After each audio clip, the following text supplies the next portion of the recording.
Hello বন্ধু, তোমাদের সবাইকে সুরজিৎ বান্না ক্রিয়েশনস চ্যানেলের পক্ষ থেকে সুস্বাগতম। আশা করি তোমরা সকলে ভালো আছো। আমি তোমাদের জন্য এই ভিডিওটি তুলে ধরছি 2024 সালে থার্ড ইউনিট টেস্ট তথা থার্ড সাবমিটিভ ইভ্যালুয়েশন তথা তৃতীয় পর্যায়ক্রমিক মূল্যায়নের জন্য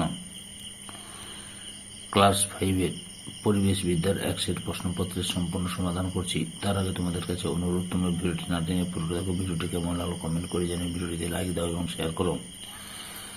তোমরা এই প্রশ্নপত্রের সেটটি পেয়ে যাবে রায় ও মার্টিনের প্রশ্ন বিচিত্রার 10 নম্বর সেট। স্কুলের নাম হচ্ছে কোচবিহার রামভোলা হাই স্কুল। এই স্কুলে যে প্রশ্নপত্রের সেটটি রয়েছে সেই সেটের সম্পূর্ণ সমাধান করছি। আলোচনা শুরু করছি। প্রথম প্রশ্ন, একের দাগে সঠিক উত্তরটি নির্বাচন করে লেখ। 1.1 বন্য পশু হলো বাঘ, কুকুর, বিড়াল, কোনটি নয়? সঠিক উত্তরটি হল অপশন ক তে বাঘ। 1.2 থেকে একটি লতানো গাছ হলো শাল, আমলকি, জবা, শাঁকালু। সঠিক উত্তর অপশন ঘ তে শাঁকালু। 1.3 থেকে হুইয়া একটি মাছ, পাখি, গাছ, কোনটি নয়? সঠিক উত্তরটি হল অপশন খ পাখি। 1.4 থেকে জীবাশ্ম জ্বালানিটি হলো আকরিক, লোহা, পেট্রোলিয়াম, তামা সবকটি। সঠিক উত্তরটি হল অপশন খ পেট্রোলিয়াম। 1.5 থেকে পশ্চিমবঙ্গে প্রথম ট্রেন চালু হয় 1853, 1854, 1855 সালে, 1856 সালে। সঠিক উত্তর অপশন খ 1854 সালে। 2 থেকে শূন্যস্থান পূরণ করো। 2.1 দাগে যেখানে বেশি ড্যাশ হয় সেখানকার মানুষ কাঠি বাড়িতে থাকে। যেখানে বেশি ভূমিকম্প হয়।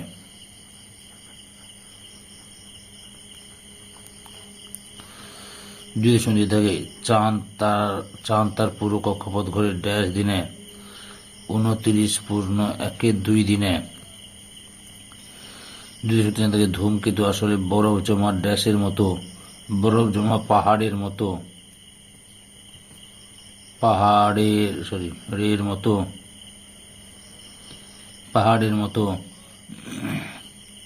2.4 থেকে ড্যাশ অক্টোবর বিশ্ব বয়স্ক দিবস 1 অক্টোবর। 2.5 থেকে সাইকেলের বিদ্যুৎ তৈরি করা হয় ড্যাশ দিয়ে? ডায়নামো দিয়ে। 3 থেকে নিচের বিবৃতিগুলি ঠিক বা ভুল নির্বাচন করো। 3.1 থেকে জলবিদ্যুৎ কেন্দ্র আছে ভুটানের কাছে ঝালঙ্গি, ঠিক। 3.2 থেকে শিক্ষাই সুস্থ সামাজিক পরিবেশের চাবিকাঠি, ঠিক। 3.3 থেকে হরপা বান সমভূমি অঞ্চলে দেখা যায়, ভুল। ঠিক উত্তরটি হবে হরপা বান পাহাড়ি অঞ্চলে দেখা যায়। 3.4 থেকে বৃহস্পতি একটি গ্রহ, ঠিক। 3.5 থেকে ধোঁয়ায় সালফারের বিষাক্ত গ্যাস থাকে, ঠিক।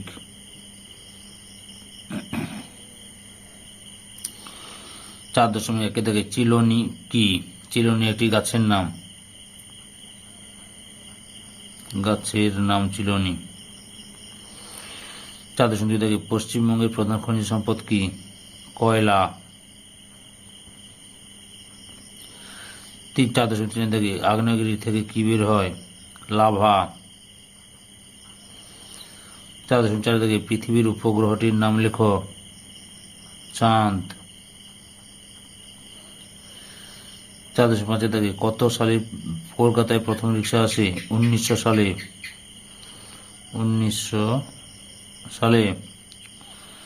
4.6 থেকে পানসি কি? উত্তর, পানসি হলো লম্বাটে ধরনের হালকা ডিঙি নৌকার মতো জলযান। এতে পাল খাটানো থাকে। পালে হাওয়া লাগলে এগুলি খুব জড়িয়ে যেতে পারে। 4.7 থেকে পেপার শব্দটি কোন শব্দ থেকে এসেছে? প্যাপিরাস শব্দ থেকে। প্যাপিরাস। 4.8 থেকে টেলিস্কোপ কে আবিষ্কার করেন? Galileo Galilei.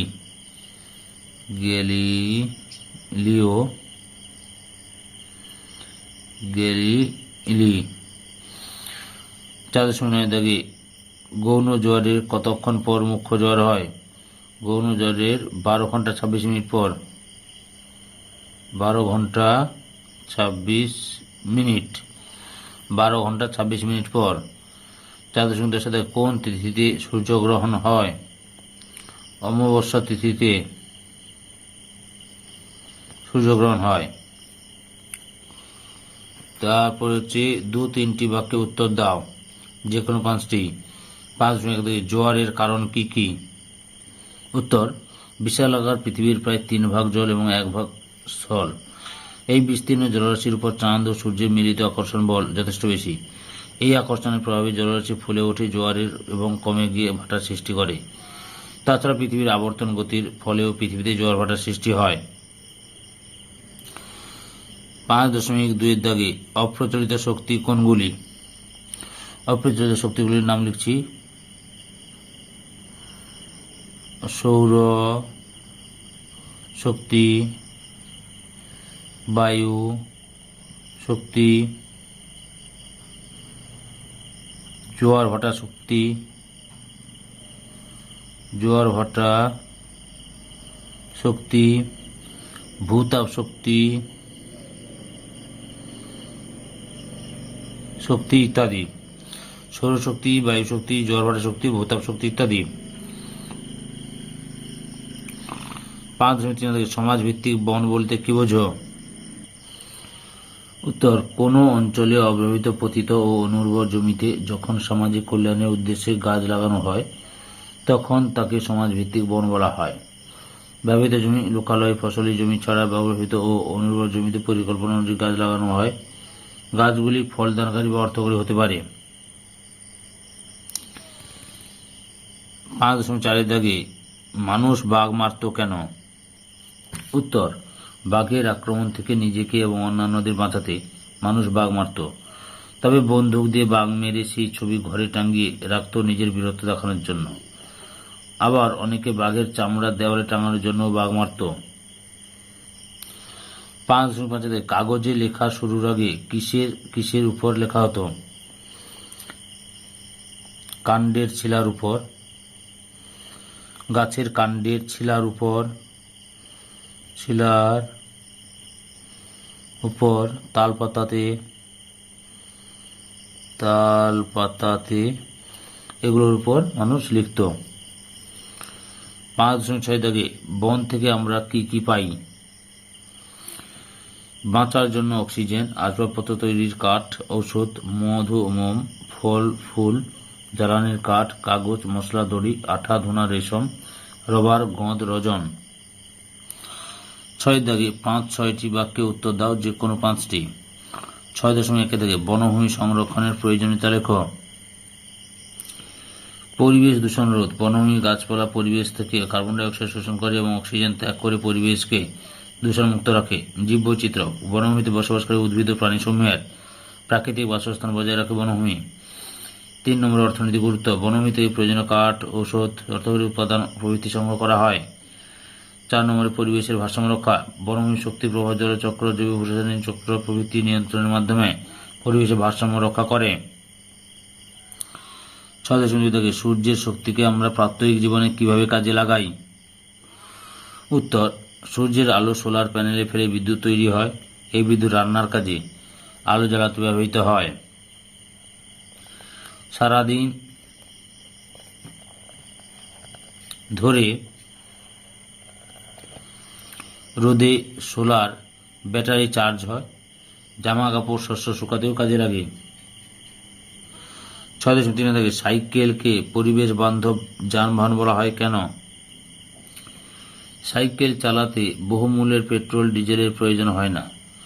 সাইকেল চালালে পরিবেশ দূষিত হয় না। প্রায় যে কোনো ধরনের রাস্তা দিয়ে সাইকেল চলাচল করতে পারে। সাইকেলের রক্ষণাবেক্ষণ খরচ অন্যান্য যে কোনো যানবাহনের তুলনায় যথেষ্ট কম। 6.4 দাগে ভূমিকম্পের সময় আমাদের কি কি করা উচিত? উত্তর, ভূমিকম্পের সময় আমাদের যে সকল সাবধানতা নেওয়া উচিত তা হলো: 1 নম্বর, বাড়ির ভিতর থেকে ফাঁকা জায়গায় চলে আসা। ঘর থেকে বেরোতে না পারলে টেবিল, খাট বা শক্ত কিছু তলায় আশ্রয় নেওয়া। লিফটের বদলে সিঁড়ি দিয়ে নেমে আসা। গ্যাস, মোমবাতি, হিটার প্রভৃতি জ্বলন্ত বস্তু নিভে ফেলা। বিদ্যুৎ ও জলের সরবরাহ বন্ধ করা প্রভৃতি। 6.5 দাগে রাস্তায় বের হলে তুমি কি কি করবে না? উত্তর,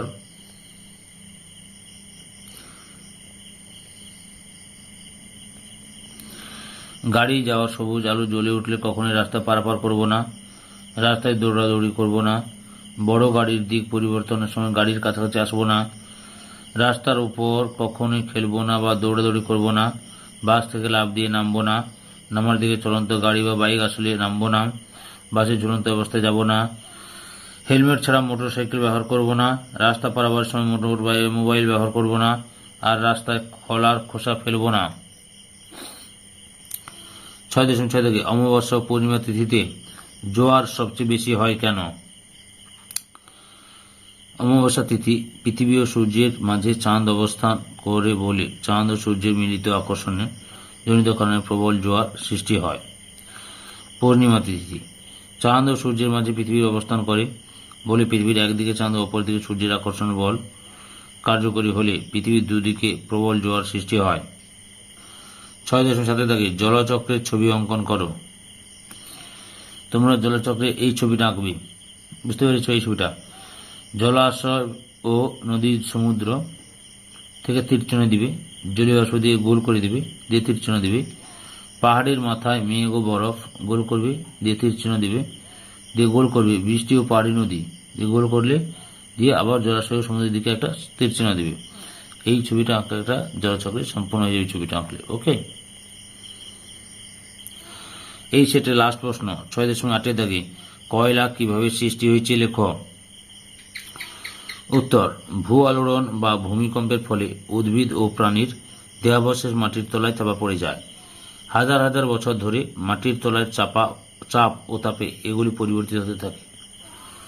অবশেষে উদ্ভিদ ও প্রাণীর দেহ কার্বন অংশগুলো জমাট বেঁধে কয়লায় পরিণত হয়। সম্পূর্ণ ভিডিওটি দেখার জন্য তোমাদের সবাইকে অসংখ্য অসংখ্য ধন্যবাদ। পরবর্তী ভিডিও আসছে আমাদের সেট নাম্বার 11 অর্থাৎ 11 নম্বর যে স্কুল রয়েছে সেই স্কুলের সম্পূর্ণ ভিডিওটি তৈরি করবো আবার, অর্থাৎ সম্পূর্ণ প্রশ্নগুলির উত্তর আলোচনা করব।